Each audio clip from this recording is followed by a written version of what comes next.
Welcome back, game developers. YouTube is a gold mine when it comes to courses and tutorials on game development. But what you may not know is in those said courses and tutorials are many misconceptions. So today we're gonna bust some game dev myths. Number 1, event ticks.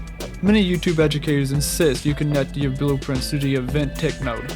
But the event tick node states it activates every frame that the game is being played, which isn't always good for condition or blueprint scripts. I always recommend casting or the event begin play node. Again, this is all conditional dependent on what your desirable outcome is. Number 2, casting.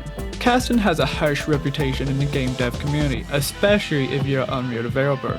The reason being, a cast node is a hard reference. For an example on what a hard reference is, take for example we're casting to the player blueprint. Anything connected to that cast stays in memory, even when the player isn't on screen. Hard references take up a lot of memory usage, which means a long line of hard references can lower your performance. But hard references are best used when you have a blueprint that always exists that needs to be called, similar to the player blueprint. This is a blueprint that always exists throughout your game that you need to call in numerous scenarios. Hard references ain't bad, you just have to be very cautious on how many you use. And finally, asset usage. I've seen many indie games get the criticism of being called asset flip due to the inclusion of pre-made assets, when just the inclusion of these assets should not indicate that this is a full-on asset flip.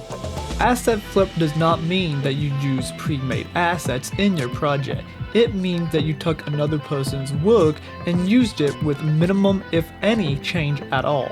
Just buying a pre-made asset and using it in your project did not mean you're making an asset flip.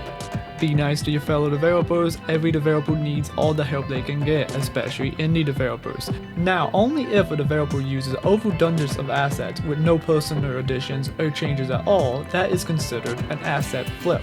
But remember to always stay positive. Tell them where they can add personal changes and personal additions so it won't be considered an asset flip. Remember to stay positive and look out for each other.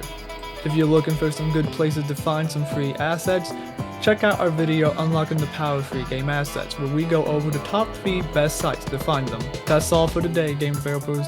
If this video helped you, be sure to share and like, and subscribe for more game dev tips, tricks, and tutorials.